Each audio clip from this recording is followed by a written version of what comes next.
তত ধরে না, এত বেশি প্রেসার হবে এন্ড টেম্পারেচারটা 1 কোটি থেকে 1.5 কোটি ডিগ্রি সেন্টিগ্রেডে যাবে।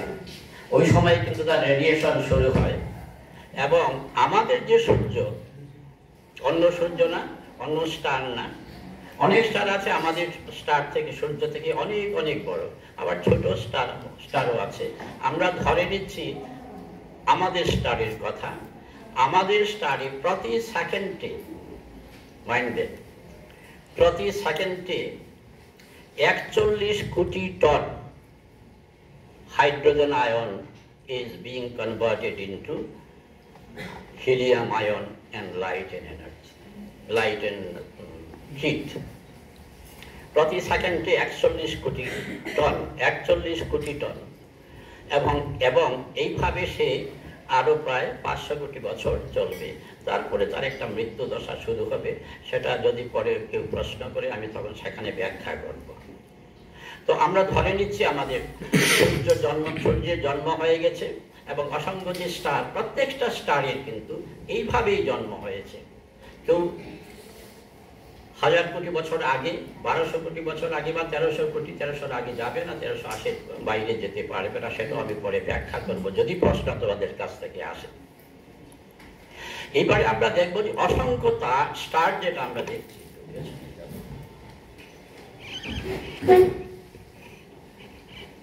তোমরা সবাই শুনতে পাচ্ছ? তো এই যে স্টার, আমাদের যে সূর্য আছে তার নিকটে একটা, ওই যে ওইখানে দেখছিলাম, ওইখানে একটা সূর্য আমি ধরে নিচ্ছি, তার পাশে আরেকটা সূর্য আছে, স্টার আছে। তো আমাদের যে সূর্য, আমাদের যে স্টার, তার পাশেও তো আরেকটা আছে, স্টার থাকবেই, কারণ ওই সিস্টেমের মধ্যে কিন্তু আমাদের স্টারটা আছে। তো তার দূরত্ব কত আমরা দেখে নিব। আমাদের সূর্য থেকে আলো রওনা হয়ে ওই তার নিকটতম স্টার, নিকটতম সূর্যের কাছে যেতে সময় লাগে 4.25 বছর। প্রতি সেকেন্ডে 3 লক্ষ কিলোমিটার চলে, ওইখানে পৌঁছাতে সময় নেয় 4.25 বছর রাফলি। তাদের ডিস্টেন্সটা আমরা বুঝতে পারছি। তো পাশে আরেকটা সূর্য আছে, স্টার আছে, তার পাশে আছে, তার পাশে আছে, তার পাশে আছে, তার পাশে আছে। আমি ধরে নিচ্ছি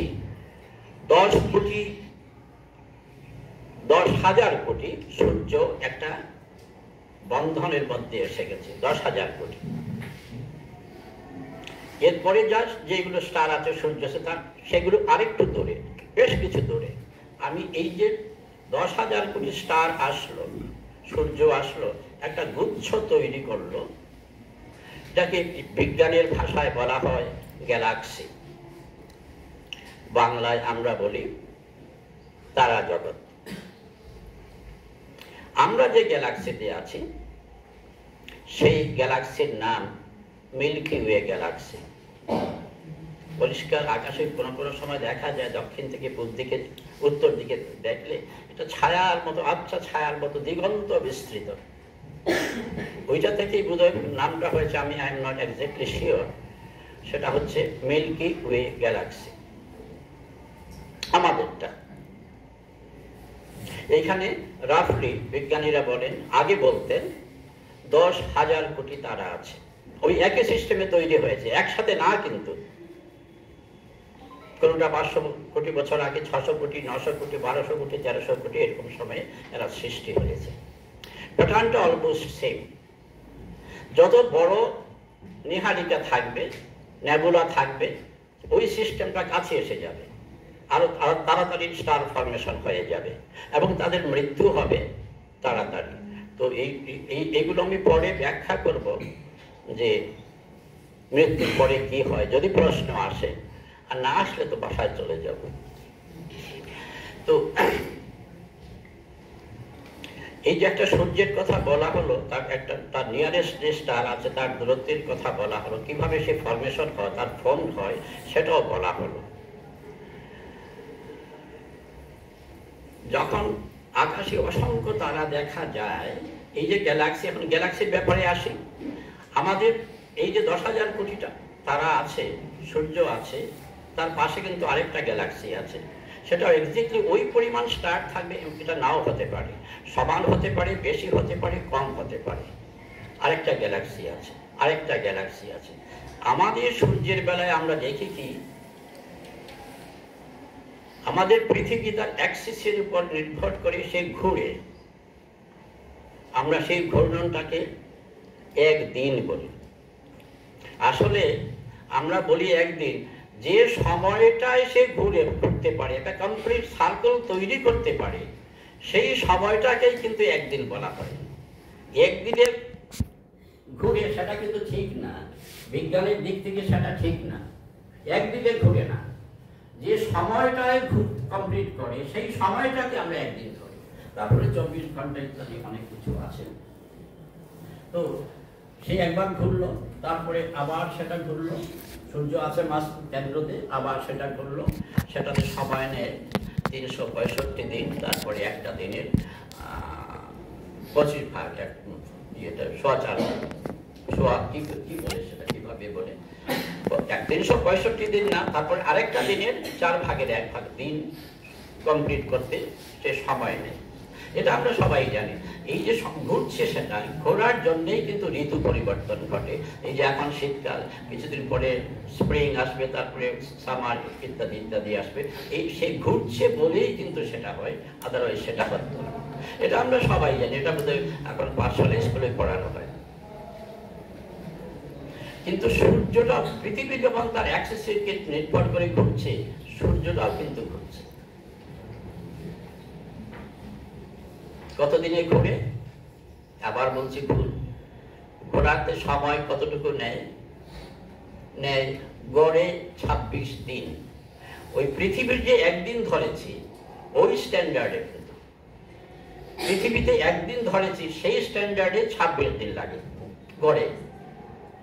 কেন গড় শব্দটা আসলো? আমরা জানি পৃথিবীটা সলিড, তার কোথাও কিন্তু তার বেশিরভাগটাই সলিড। কাজে যখন ঘুরে, একসাথে ঘুরে, তার কেন্দ্র মেরু প্রদেশ যেটা, বা উত্তর মেরু দক্ষিণ মেরু যেভাবে ঘুরে, মাঝখানটাও সেইভাবেই ঘুরে। কিন্তু সূর্যটা কিন্তু একটা gaseous body, completely. No liquid is there, no solid particle is there. কারণ এত টেম্পারেচারে কি করে থাকবে সলিড বা লিকুইড? সবকিছু তো ভ্যাপারাইজড হয়ে যাবে, সবকিছু ভ্যাপার। এই ভ্যাপারের সময় যখন তারা ঘুরে, তার মাঝখানটা যেটা ইকুয়েটার, তার ঘূর্ণন গতিটা বেশি হয়, কিন্তু এইটা ঘূর্ণন গতি হবে কম, যার ফলে ওই গড় টেম্পারেচারটা নিতে হয়। তাহলে জানলাম আমরা সূর্যটাও ঘুরে, তার অ্যাক্সিসের উপর দাঁড়িয়ে বা সেটাকে নির্ভর করে, সেটা দিনের ব্যাপার। আমাদের সূর্যের গড়ে 26 দিন।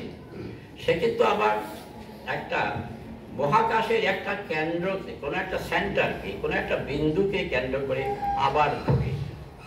আমাদের পৃথিবী যেভাবে ঘুরছিল, সূর্যকে কেন্দ্র করে যেভাবে ঘুরছিল,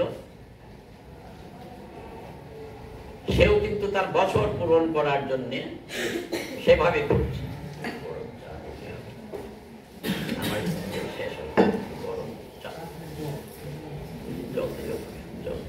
খাবার মতো সরি, সে ঘুরছে। এই ঘূর্ণনে, এই যে একটা মহাকাশের একটা বিন্দুকে কেন্দ্র করে ঘুরছে, এই একবার কমপ্লিট রোটেশনের জন্য সময় নেয় 22 কোটি বছর। পৃথিবী নিচ্ছে 365 দিন, তারপরে একদিনের 4 ভাগের 1 ভাগ, ওইখানে কিন্তু 22 কোটি বছর লাগছে। সূর্যের কথা বলছে, কিন্তু এটা আমরা জানি না, আমরা ফিল করি না, আমাদের অনুভূতি আসে না, ধরা দেয় না, বাট ইট ইজ দেয়ার। এই একটা সূর্য যেটা আছে, তার পাশের একটা সূর্যের কথা আগে বলেছি, আরেকটা সূর্য এইভাবে ধরে নিচ্ছি আমি 20, it may be 22, it may be 30, it may be 19, কিন্তু আমি ধরে নিচ্ছি আমাদের আলোচনার সুবিধার জন্য 22 স্টার্স are there। এরা কিন্তু এই 22 স্টার্স বন্ধ হয়ে যায়, একজন আরেকজনকে ছেড়ে থাকতে পারে না। এরা সবাই যখন চা খেতে যায় 20টা স্টারই একসাথে যায়, যদি পার্কে যেতে চায়, যদি বিজ্ঞানের আলোচনায় আসতে চায়, ওই দলবদ্ধভাবে থাকবে। এই যে 20 স্টার্স, এরাও কিন্তু দিন রচনা করে। 100 কোটি বছর লাগে একবার দিন রচনা করতে। ওইখানেই শেষ না কিন্তু। ঠিক পৃথিবী যেভাবে সূর্যকে কেন্দ্র করে ঘুরছিল, সূর্য যেভাবে মহাকাশের একটা বিন্দুকে কেন্দ্র করে ঘুরছে, ঠিক তেমনি এই স্টারগুলো, এই গুচ্ছ স্টারগুলো কিন্তু মহাকাশের একটা বিন্দুকে কেন্দ্র করে ঘুরছে। এটাতে সময় নেই, কয়েক 100 কোটি বছর, হাজারো বছর করে যেতে পারে। এটা কিন্তু আমাদের কল্পনাটাকে বাড়িয়ে নিতে হবে, কারণ এটা আমার বানানোর কথা না, বিজ্ঞানীরা বলেছেন, আমি কোথাও পরে শিখেছি, এর বাইরে কিছু নেই। তো এই যে 20টা স্টার আছে, এদেরকে বলা হয় ক্লাস্টার অফ স্টার্স, তারকা গুচ্ছ, ক্লাস্টার অফ স্টার্স। এই ক্লাস্টার অফ স্টার্স ধরে নিচ্ছি এইখানে আছে, ওইখানে কিন্তু আবার আরেকটা ক্লাস্টার অফ স্টার্স হয়ে গেছে, ওইখানে কিন্তু আবার আরেকটা ক্লাস্টার অফ স্টার্স হয়ে গেছে, ওইখানে একটা, নিচে একটা। মহাশূন্যে কিন্তু উপর নিচ নেই, শুধু একটা রেফারেন্সে আরেকটাকে আমরা বলতে পারি কোনো একটা ভাষায়, ডান দিকে বা বাঁ দিকে, সেটা আমার রেফারেন্সে বা তোমার রেফারেন্সে সেটা বলতে পারি। Otherwise everything in the space is, কোনো তার আকার নেই, নিরাকার নেই, উত্তর দক্ষিণ পশ্চিম কিছুই নেই। তাহলে ওই যে ক্লাস্টার অফ স্টার্স যেটা আমাদের সূর্য আছে, ওইখানে আরেকটা ক্লাস্টার অফ স্টার্স, ওইখানে আরেকটা ক্লাস্টার অফ স্টার্স, ওইখানে আরেকটা ক্লাস্টার অফ স্টার্স। আমি ধরে নিচ্ছি এরকম 5টা ক্লাস্টার অফ স্টার্স, এদের মধ্যে কিন্তু আবার একটা বন্ধুত্ব হয়ে যায়। ঠিক পৃথিবী যেভাবে ঘুরছিল, ঠিক সূর্য যেভাবে ঘুরছিল, ক্লাস্টার অফ স্টার্স যেভাবে ঘুরছিল প্রথমটা, এই যে অনেকগুলো ক্লাস্টার অফ স্টার্স একসাথে যুক্ত হয়ে এই ঠিক একইভাবে ঘুরছে।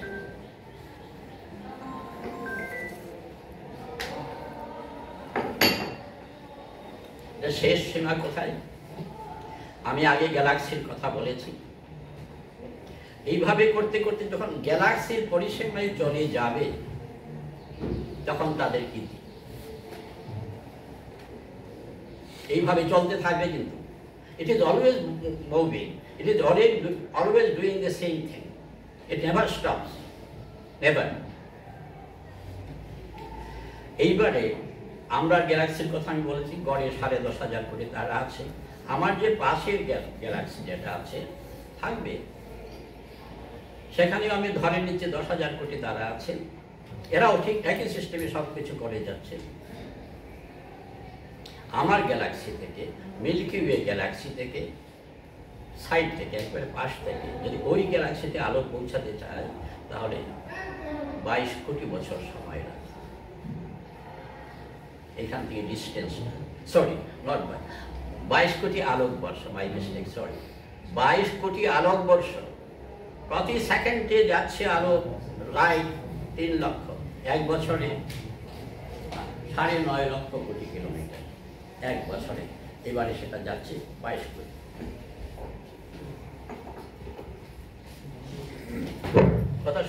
কথা শোনা না গেলে বলবে। 22 কোটি বছর শুধু ওই গ্যালাক্সি থেকে ওই গ্যালাক্সি।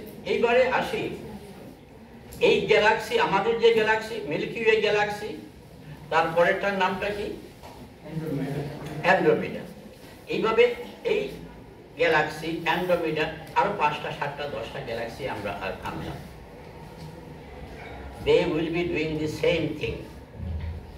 যেভাবে আমাদের সূর্য কথা ঘুরছিল, পৃথিবী, সূর্য, তবে গ্যালাক্সি অফ স্টার্স, সরি তারা গুচ্ছ ঘুরছিল, এইভাবে ওই গ্যালাক্সি 3টা 4টা 5টা গ্যালাক্সি মিলে কিন্তু একই কাজ করে যাচ্ছে, একই কাজ করে যাচ্ছে।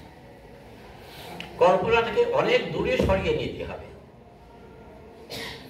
এগুলো সত্যি, বিজ্ঞানীরা বারবার পরীক্ষা করে, থিওরি দিলেই কিন্তু সেটা এস্টাবলিশড হয় না। একজনের থিওরি দিলেন, 10 জন পরীক্ষা করে, 20 জন পরীক্ষা করে, 100 জন পরীক্ষা করে যখন দেখবে yes the same result is coming, তখনই কিন্তু সেটা বিজ্ঞানে প্রতিষ্ঠিত হয়, নট বিফোর দ্যাট। এগুলো কিন্তু পরীক্ষিত সত্য। তো এইবারে আসি, গ্যালাক্সি কত আছে বিশ্ব ব্রহ্মাণ্ডে, ইউনিভার্সে। Let us know our universe. Galaxy কত আছে? বিজ্ঞানীরা বলছেন গ্যালাক্সির সংখ্যা হচ্ছে more than 200 billion. More than 200 billion. আমরা জানি 100 কোটিতে 1 বিলিয়ন হয়, 100 কোটিতে 1 বিলিয়ন হয়। More than 200 billion galaxies are there in the universe. তো এবারে আমরা আছি এখন 2024-এ, আমরা 1924-এ চলে যাব, 100 বছর। তখন আইনস্টাইন বেঁচে আছেন। বলা হয় বিজ্ঞানের ক্ষেত্রে আজ পর্যন্ত যত ট্যালেন্টেড বিজ্ঞানী হয়েছেন ওদের সবাই টপে আছেন আইনস্টাইন। আইনস্টাইন মনে করতেন যে ইউনিভার্স ইজ স্ট্যাটিক, নড়ছে না, যাচ্ছে না কোথাও। এই যে কাজগুলো বলছে সেগুলো তো হচ্ছেই, কিন্তু ইট ইজ নট এক্সপান্ডিং, ন হয় না, ইট ইজ স্ট্যাটিক। মনে করি একটা যোগ, এটাকে স্ট্যাটিক বলা হচ্ছে, স্থির বিশ্ব বা স্থির বিশ্ব ব্রহ্মাণ্ড। আইনস্টাইনও মনে করতেন। 2024, 1924, 25, 26, 27, 28 এইখানে গিয়ে কিন্তু এটা নতুন ধারা বিজ্ঞানের সৃষ্টি হল। এডউইন হাবল, অ্যাকচুয়াল নামটা বোধ হয় এডউইন পাভেল হাবল, উনি একটা মান মন্দির করে দেখলেন, no, it is not static, it is expanding. 1929-এ এডউইন পাভেল হাবল, বিজ্ঞানী, অ্যাস্ট্রোনমার, অ্যাস্ট্রোফিজিসিস্ট, উনি সেটা প্রথম বললেন। বললেই তো হবে না, আরো 10 জন যদি এইভাবে দেখেন, 20 জন যদি এইভাবে দেখেন, অন্য কিছু যদি না দেখেন, তাহলেই সেটা এস্টাবলিশড হবে। 1919 থেকে ধরে নিচ্ছি আমি 1950 পর্যন্ত অনেক এক্সপেরিমেন্ট হচ্ছে এই ব্যাপারে, কারণ একজন তো পথ দেখিয়ে দিয়েছেন, সেটা হচ্ছে কাজে করার পরে দেখা যায় ইয়েস ইট ইজ এক্সপান্ডিং। এর আগে আরেকটা কথা আমাকে বলতে হবে। 1609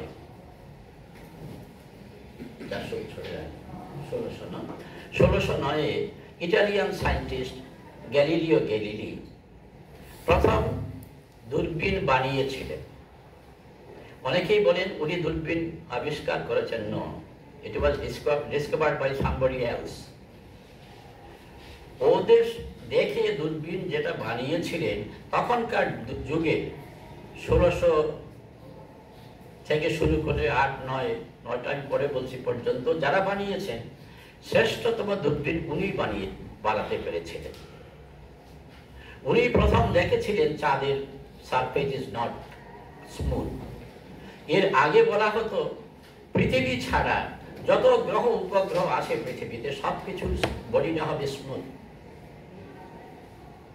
এর আগে 1600 খ্রিস্টাব্দের আগে উনি প্রথম দেখলেন যে চাঁদের পৃষ্ঠদেশটা স্মুথ না, এবড়ো থেবড়ো আছে, কোনটা উপত্যকা আছে, টিলা আছে, ফাটল আছে, সমস্ত কিছু।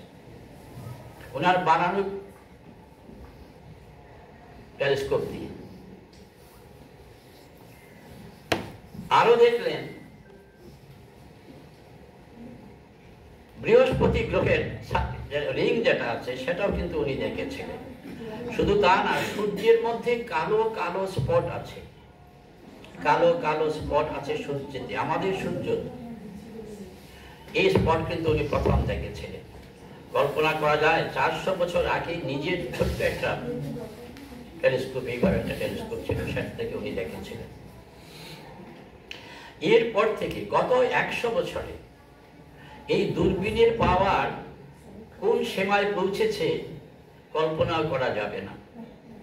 এখন অনেক দূরবীন আছে যে দূরবীন পৃথিবীতে বসে, পৃথিবীতে অ্যাকচুয়ালি না, বায়ুমণ্ডলের উপরে যেতে হবে, দেখলে দেখা যাবে 1000 আলোকবর্ষ দূরে, 1000 আলোকবর্ষ দূরে যে স্টার আছে বা যে গ্যালাক্সি আছে, তার ভেতরে কি কি ঘটছে না ঘটছে আজকালকার দূরবীনে কিন্তু সেগুলো ধরা দেয়।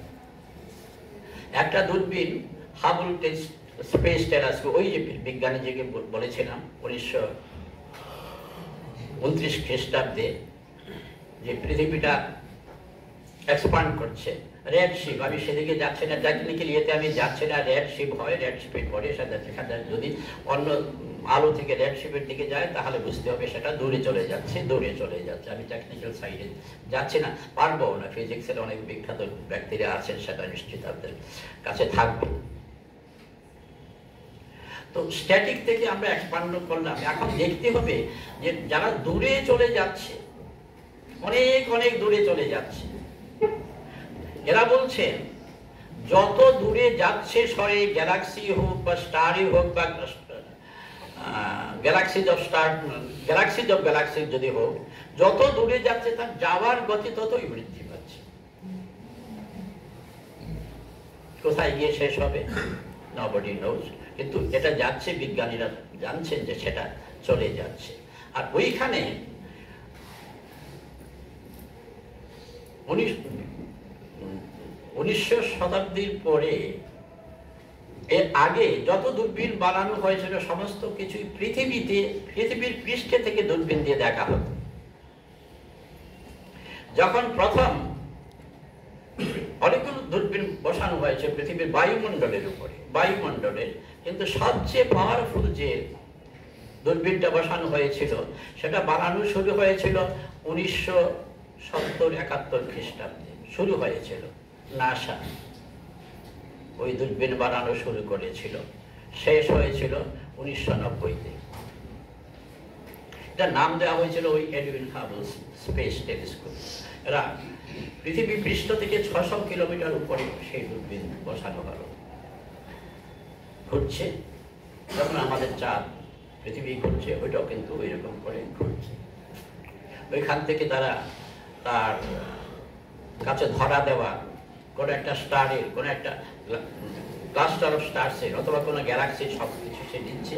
এখান থেকে সে অ্যানালাইসিস করে নাসার যে গবেষণাগার আছে, একটা দুটো নয়, অনেক অনেক আছে, সেখানে পাঠাচ্ছে। ওইখান থেকে প্রয়োজনীয় যেগুলো তারা বাছাই করে নিচ্ছে, তথ্যগুলো বাছাই করে নিচ্ছে, এবং যে তথ্যগুলো তারা নাসা মনে করছে এটি সিক্রেট, পৃথিবীর কাউকে দেব না, তারা সেটা কিন্তু রেখে দিয়েছে।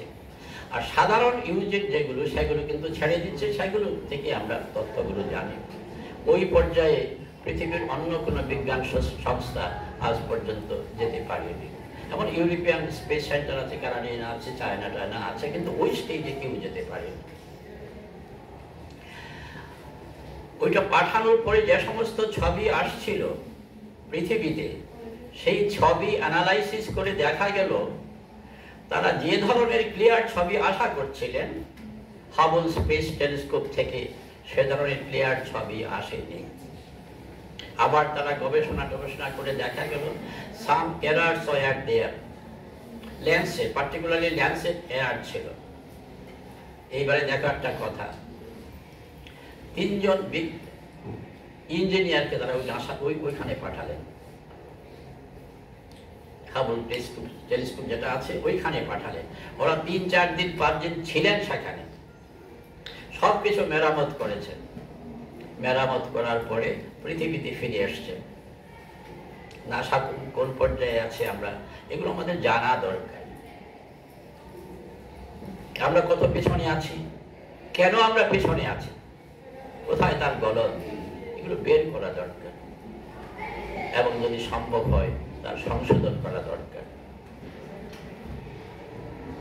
এরপরে তো 1992-93 থেকে 1920 পর্যন্ত কয়েক হাজার কোটি তথ্য পাঠিয়েছে ওই হাবল স্পেস টেলিস্কোপ পৃথিবীতে।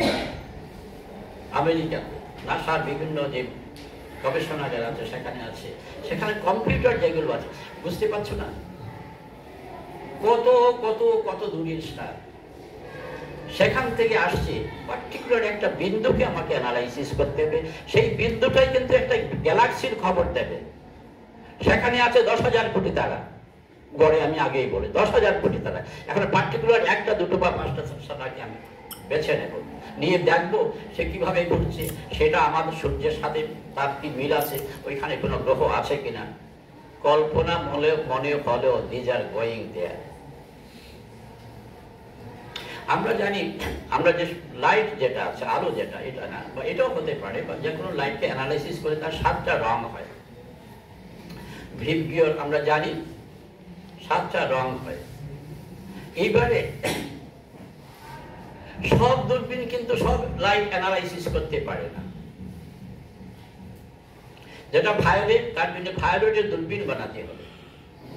যেটা ব্লু, তার জন্য দূরবীন বানাতে হবে পার্টিকুলার ওই রেটার জন্য। সেই রেটা আমাদের সূর্য থেকে আসতে পারে, হাজার হাজার হাজার কোটি আরব বর্ষ দূরের থেকে আসতে হবে, সেটাকে আমাকে অ্যানালাইসিস করতে হবে। and scientists are doing it.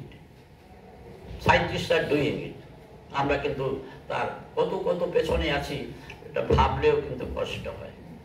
77-78 বছর হয়ে গেছে স্বাধীনতা।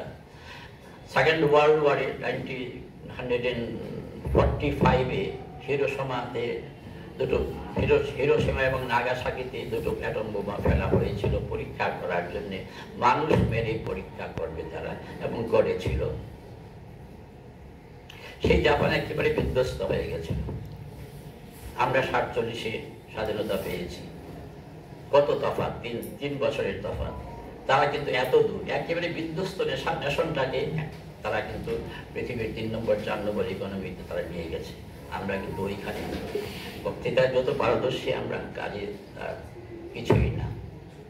তো যাই হোক, এটার পরে দেখা গেল সে কিন্তু সব রেখে অ্যানালাইসিস করতে পারে না। হাবল স্পেস টেলিস্কোপ, বিজ্ঞানী সেটা বুঝতে পারলেন। তারা আবার আরেকটা টেলিস্কোপ বানানো শুরু করলেন 2002 থেকে 2020 পর্যন্ত, 18 বছর। আগেটাও 18 বছর লেগেছিল, এটাও 18 বছর লাগলো। এরা মনে করছেন এটা একটা স্বপ্নের টেলিস্কোপ। এটা বসানো হয়েছে আমাদের আদিত্য L1 এর কথা আমাদের মনে আছে, বছর 1.5-2 আগে আদিত্য L1 গেছে। ওখানে 5টা পয়েন্ট আছে। কোন একটা জায়গায় আমাদের সূর্য পৃথিবী থেকে অনেক অনেক দূরে, 15 লক্ষ কিলোমিটার দূরে।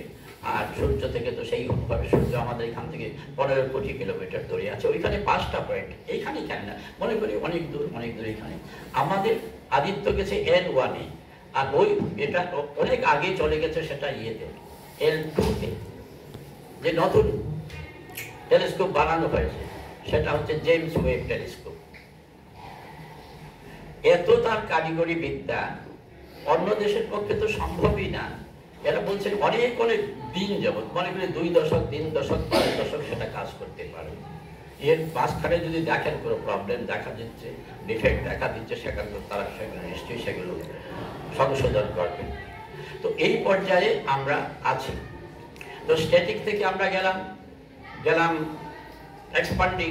তারপরে আমরা দেখলাম শুধু এক্সপানশন না, যত দূরে যাচ্ছে, অদ্ভুত ব্যাপার, যত দূরে যাচ্ছে তার যাবার গতি ততই বৃদ্ধি পাচ্ছে। রেট অফ অ্যাক্সেলারেশন বলা হয়, তার বৃদ্ধি পাচ্ছে। তাহলে কবে সেটা শুরু হয়েছিল? এই যে তাদের যাত্রা কবে শুরু হয়েছিল? 10 কোটি বছর, 100 কোটি বছর, 300 কোটি বছর। এইবারে বিজ্ঞানীরা উল্টো ভাবে ব্যাক ক্যালকুলেশন করলেন। ব্যাক ক্যালকুলেশন করে তারা দেখলেন ফার্দেশ যেখানে গেছে সেইখান থেকে যদি আবার এরা ব্যাক করে এক্সপানশন কমতে থাকে, তাহলে দেখা যায় 1380 কোটি বছর আগে এই তাদের যাত্রা শুরু হয়েছিল। কেউ 70 কোটি বলেন, কেউ 77 বলেন, আমি 80 ধরে নিচ্ছি, কেউ 80 কোটিও বলেন। ব্যাক ক্যালকুলেশন করে একটা যাত্রা শুরু হয়েছিল। যাত্রার সময় তারা কিভাবে ছিল? একটা পয়েন্ট থাকবে তো। এত এত জিনিস, 200 বিলিয়নের বেশি গ্যালাক্সি আছে, আক্ষরিক অর্থে কত স্টার আছে, আক্ষরিক অর্থে অগণন, ইননিউমারেবল। এ সব কিছু একটা জায়গাতে শুরু হয়েছিল, তখন তার কি অবস্থা ছিল? বিজ্ঞানীরা বলছে এই সমস্ত কিছু একটা বিন্দুতে ছিল, সমস্ত কিছু। তখন স্পেস ছিল না, টাইম ছিল না, নাথিং ওয়াজ দেয়ার। এই বিন্দুটা আমরা জানি, পাঠশালা স্কুলে আমরা পড়েছি বা পড়ি, বিন্দু হচ্ছে যার দৈর্ঘ্য নেই, যার প্রস্থ নেই, যার উচ্চতা নেই, সেই বিন্দু। তাহলে সেটা কি? সেটা হচ্ছে অস্তিত্বহীন অস্তিত্ব। অঙ্কে ধরা দেয় না, জ্যামিতিতে ধরা দেয় না, কিন্তু সেটা আছে, সেটাই হচ্ছে বিন্দু। ওইখান থেকে শুরু হয়েছিল। তারপরে কি ঘটলো? ওরা বলছেন 1380 কোটি বছর আগে এটা বার্স্ট করেছিল, প্রচন্ড মহাবিস্ফোরণ বলা হয় বাংলায়, ইংরেজিতে বলা হয় বিগ ব্যাং। বার্স্ট করেছিল। তারপরে আস্তে আস্তে everything was in the form of energy, very highly concentrated form of energy ছিল। এই এনার্জির থেকে টোটাল যা এনার্জি বাস করার পরে যে টোটাল যা এনার্জি হয়েছিল, তার থেকে একটা অংশ মাত্র এক্সপ্যান্ড করতে থাকলো। প্রথম এক্সপ্লোশনের পরে, বিগ ব্যাং এর পরে প্রথম শুরু হলো মৌলিক কণা সৃষ্টি। ইলেকট্রন মৌলিক কণা, ফটন মৌলিক কণা, কোয়ার্ক মৌলিক কণা, এগুলো সৃষ্টি হতে থাকলো। তারপরে অ্যাটম, তারপরে মলিকিউল, তারপরে মলিকিউল সংযোজন করে এই করতে করতে প্রথম 100 কোটি বছরের প্রথম যে গ্যালাক্সির কথা বলা হলো, ওই বিগ ব্যাং এর 100 কোটি বছর পরে গ্যালাক্সি ফর্মেশন শুরু হলো। তারপরে তার এক্সপানশন সবকিছু হলো। আমি বলেছি যে এনার্জি তৈরি হয়েছিল তার একটা মাত্র অংশ থেকে এগুলো হয়েছে। যে এনার্জি ছিল তার 100 ভাগের 5 ভাগ থেকে এই সমস্ত কিছু হয়েছে। এই যে কোটি কোটি গ্যালাক্সি ট্যালাক্সি, billions and billions of galaxies are there, innumerable stars are there. এই এক্সপ্লোশনের পরে যে এনার্জি যেটা হয়েছিল তার মাত্র 5% থেকে, তাহলে বাকি কোথায় গেল? সেই এনার্জি এটা তো সৃষ্টি হয়েছে বিগ ব্যাং এর পরে। Where it has gone?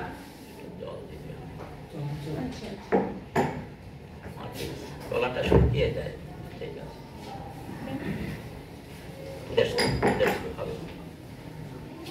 ওরা বলছে এই যে এনার্জি, যে বাকি যে অংশটা, তার কিছু আছে ডার্ক ম্যাটারের মতো, ডার্ক ম্যাটার, কৃষ্ণ বস্তু বলতে পারি আমরা, ডার্ক ম্যাটার।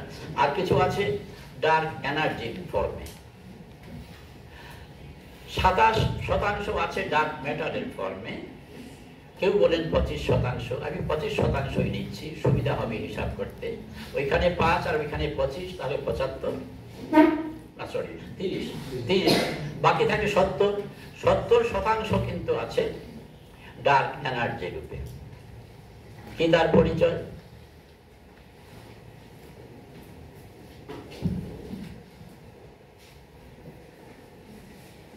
একজন বিজ্ঞানী, মেয়ে, মহিলা বিজ্ঞানী, ভেরা রুবিন, উনি কিছু এক্সপেরিমেন্ট করে যাচ্ছিলেন ওই দূরবীনের সমস্ত নিয়ে। এখন আসলে দূরবীনের যে কমপ্লেক্সিটি সেটা আমি আগে বলেছি, মানে ইট ইজ হাইলি কমপ্লেক্স।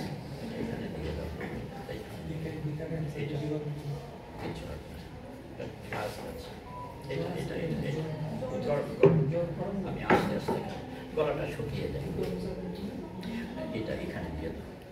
চাটা জলের মধ্যে দিতে হবে। ও আচ্ছা, তাহলে সরি না, কিছু কি যেন বলছি, আচ্ছা, ডার্ক ম্যাটার। এবারে ডার্ক ম্যাটার সম্পর্কে আগে আসি। অনেকে কিন্তু তাত্ত্বিকভাবে বলেছিলেন yes dark matter is there. এটাও কিন্তু ওই গত শতাব্দীর 40 দশকে 50 দশকে বলেছিলেন। 70 দশকে এসে ওই আবার সেই আমেরিকান এক বিজ্ঞানী, মহিলা বিজ্ঞানী ভেরা রুবিন, উনি she had done lot of experiments on this point. বছরের পর বছর বিখ্যাত সমস্ত টেলিস্কোপ নিয়ে, এরকম নাও যেটা উপরে যেটা বলা করে একটা হাবল আর একটা হচ্ছে স্পেস জেমস ওয়েব, সেটা না, আরো পৃথিবীতে যেগুলো আছে। এবং উনি দেখলেন যে yes the presence of dark matter is there. কিভাবে দেখলেন? আমরা দেখি যে এই যে সূর্য আছে, সূর্যকে কিন্তু বারবার আমাদের রেফারেন্সে আসবে সূর্য এর কাছের গ্রহটার নাম কি? তোমাদের মধ্যে কি বল? সূর্যের কাছের গ্রহটার নাম কি? কেউ একজন বলো। মার্কারি বাংলা কি? বুধ। ওকে, বুধ। তারপরে শুক্র, তারপরে পৃথিবী, তারপরে মঙ্গল, তারপরে বৃহস্পতি এবং লাস্টে আছে নেপচুন। আমরা এই সূর্যের কাছে যে গ্রহটা আছে বুধ গ্রহ, সে যে গতিতে ঘুরে তার একটু বাইরে যে তার ঘোরার গতি একটু কম, আরেকটু দূরে যারা তার ঘোরার গতি একটু কম। আমরা এইভাবে করে করে যদি আমি নেপচুনে যাই তাহলে দেখা যাবে এই যে সূর্যকে কেন্দ্র করে যে উপবৃত্ত রচনা করছে তার গতি অনেক কম। এটা আমরা সবাই জানি, পড়াশোনায় স্কুল লেভেলে সেগুলো শেখানো হয়, আমি জানি না ঠিক। সেটাই তো সেন্ট্রাল জিনিসের কাছে যে থাকবে, যাকে কেন্দ্র করে ঘুরছে, এটার ঘোরার গতিটা খুব বেশি হবে এবং সবচেয়ে দূরে যেটা হবে সেটা কম হবে। And this ভেরা রুবিন, উনি অন্তত 100টা গ্যালাক্সি, গ্রহ না উপগ্রহ না, 100টা গ্যালাক্সির উপরে এক্সপেরিমেন্ট করে she had come to the conclusion that এই যে প্রত্যেকটা গ্যালাক্সির একটা সেন্ট্রাল পয়েন্ট থাকে। আমি আগেই বলেছি সবকিছু ঘুরে সেন্ট্রাল পয়েন্ট, তার আশেপাশে যে সমস্ত গুচ্ছ তারা আছে তারা যে গতিতে ঘুরবে, তার বাইরে সেটা আরেকটু কম গতিতে ঘুরবে, তার বাইরের যেটা আরেকটু কম গতিতে ঘুরবে। আমাদের মনে রাখতে হবে 10,000 কোটি তারা আছে সেখানে, কিন্তু সেইভাবে যত আমি দূরে যাব তত তার ঘোরার গতিটা কম হবে। উনি পরীক্ষা করে, যারা রুবিন পরীক্ষা করে বললেন না, এই গ্যালাক্সির সেন্টারে যে সমস্ত, তোমরা না শুনতে না পেলে বলবে, গ্যালাক্সির সেন্টারের কাছে যে সমস্ত স্টার আছে, সরি নট স্টার, গুচ্ছ তারা আছে, তার যে গতি একেবারে বাইরের দিকে যারা আছে একই গতি। হাও? কেন সেটা হবে? পৃথিবীর ক্ষেত্রে তো সেটা হয়নি, সরি সৌরমণ্ডলের ক্ষেত্রে তো সেটা হয়নি, তাহলে গ্যালাক্সির ক্ষেত্রে কি হবে? তাহলে বুঝতে হবে এখানে এমন কিছু বস্তু আছে যেগুলো এই ঘোড়ার গতির সাথে ওই ঘোড়ার গতি, ওইখানে বাইরে যত বাইরের দিকে যাচ্ছি গতিটা বাড়িয়ে দিচ্ছে, বাড়িয়ে দেওয়ার ফলে একেবারে সেন্টারের কাছে যে গুচ্ছ তারাগুলো ছিল তার যে গতি এবং তার গতি সমান। নর্মাল থিওরিতে হওয়ার কথা সেটা নেই আমাদের সৌরমণ্ডলের বেলায় আমরা দেখেছি। তাহলে সেটা তখন উনি বলছেন সাম ম্যাটার ইজ দেয়ার, যেগুলো ওই গতিটাকে বাড়িয়ে দিচ্ছে। এই ম্যাটারটাকে আমরা দেখতে পাই না, কিন্তু this matter is doing its own work there outside the galaxy, বাইরের অংশ। উনি তার নাম দিলেন, নাম আরো আগে দেওয়া হয়েছিল। এটাই হচ্ছে ডার্ক ম্যাটার। ইনডাইরেক্ট প্রুফ, পরোক্ষভাবে সেটা প্রমাণ করলেন। আরো অনেক কিছু আছে, তার কিছু তত্ত্ব আছে এই ডার্ক ম্যাটারকে দেখা যায় না, তার স্পর্শ অনুভব করা যায় না, কোনো ডার্ক ম্যাটার যদি আমার ভেতরে এসে লাগে, আমার শরীরে এসে লাগে, I will not feel it. Number one, ও যে আসছে আমি দেখতে পাচ্ছি না। Number two, I will not feel it, সে কিন্তু ভ্যাদ করে চলে যাবে। আর 3 নম্বর মোস্ট ইম্পর্টেন্ট, দেখা বস্তু যেভাবে অ্যাট্রাকশন করে, এই ডার্ক ম্যাটারও সেভাবে অ্যাট্রাকশন করে। দিস 3 মেইন পয়েন্টস আর দেয়ার। প্রথমত, ডার্ক ম্যাটারকে আমি দেখতে পাবো না, সে গ্যালাক্সির ফর্মে আসবে না সূর্যের ফর্মে আসবে না অন্য স্টারের ফর্মে আসবে, উই ডোন্ট নো। কিন্তু বিজ্ঞানীরা ক্যালকুলেশন করে আমার উপরে যে আঘাত করলো, এই আঘাতের ইম্প্যাক্টটাকে অ্যানালাইসিস করে বলতে পারেন যে এটা একটা গ্যালাক্সি, একটা সূর্য বা 10টা তারা সেখানে ছিল বা একটা গ্যালাক্সি। দেখেন, ক্যালকুলেটেড আউট। এই সমস্ত কিছু কিন্তু যারা ফিজিক্স পড়ছে পার্টিকুলারলি, তোমাদের জন্য কিন্তু এগুলো ভবিষ্যতের ঠিকানা। এর জন্য এই কথাগুলো আমি বারবার যখন যেখানে যাই আমি বলার চেষ্টা করি। শুধু সিলেবাস দিয়ে বসে থাকলে হবে না, সাথে কোনো সময় পৌঁছানো যাবে না। Those who are highly talented তাদের কথা বাদ দিলাম, আমার মতো যারা সাধারণ ব্যাপার থেকে যারা একটু ইয়ে আছো, ওইভাবে ভাবতে হবে প্রথম থেকে। ভাবনাকে অনেক দূরে নিয়ে যেতে হবে, কোনো অসুবিধা কিছু নেই। আমি তার জন্য কাজ করব, আমি পরীক্ষা সেভাবেই প্রস্তুতি নেব, অন্য কাজগুলো সেভাবেই নেব। না পারি তো ফেইলিওর তো কোনো খারাপ কিছু না, আমি চেষ্টা করেছি, ফেল করেছি, অসুবিধা কিছু নেই। তো অসুবিধা হবে আমি যখন চেষ্টাই করবো না, that will become real difficulties. আপনারা দেখি আমি আর কি করবো, আমার দ্বারা কি হইত। আর you try first and then try to get the result, then you will see what will happen. 1 ইঞ্চি যদি তুমি অগ্রসর হতে পারো 20 ইঞ্চির মধ্যে, this is a progress. Second time, third time, fourth time চেষ্টা করে হয়তো আরো হাফ ইঞ্চ তুমি অগ্রসর হলে অসুবিধা কোথায়, কোনো অসুবিধা কিছু নেই। তো সেইভাবে সেটা দেখা গেল ডার্ক ম্যাটার আছে, এবং সেটা এটা বিভিন্নভাবে বিভিন্ন আমার অনেকগুলো লেখা সেগুলো আছে প্রমাণিত, কাজে nobody can challenge it. But what about dark energy? Scientists are not sure এই এনার্জি সম্পর্কে, but some scientists they say that ওই যে এক্সপানশন যার জন্য হচ্ছে, যার ব্যাখ্যা এখন পর্যন্ত আমি দিতে পারিনি, ওরা বলছেন it may be due to the presence of dark energy. কারণ বিগ ব্যাং এর পরে আমরা যে শক্তি পেয়েছিলাম তার 5% গেছে দৃশ্য বস্তুর উপরে, thousands and thousands and thousands of galaxies are there. কিছু গেল ডার্ক ম্যাটারের উপরে, বাকি যে 70% রয়ে গেল, because of this energy which was generated at the time of explosion, Big Bang, ওরা ওদেরকে ছেড়ে নিয়ে যাচ্ছে। It is not yet proved, and also at the same time nobody is challenging it. এইখানে হচ্ছে ওদের কৃতিত্ব। তো এই হচ্ছে মোটামুটি, আমি জানি না কতক্ষণ সময় হয়েছে, 1 ঘন্টা সময় হয়ে গেছে দেখি। তো তোমরা যদি বলো আমি এখন এখানে শেষ থামতে পারি, but I will invite questions from the students, not from the teachers. I am afraid of the teachers. আমি জানি না এখনকার যারা টিচার হয়ে আসেন তাদের ট্যালেন্ট অনেক অনেক থাকে। Of course, they may raise questions for you, not for me. Anyway, come on. যদি কোনো কোয়েশ্চন থাকে আমার প্রায় ছাত্রদের কাছে নিয়ে দাও, ছাত্রদের কাছে নিয়ে দাও, সেই শুরু থেকে এখন পর্যন্ত। আচ্ছা স্যার, তোমাদেরকে আজকে যে বক্তব্য রেখেছি স্যার, তার উপর তোমরা যদি কোনো কোয়েশ্চেন থাকে তোমরা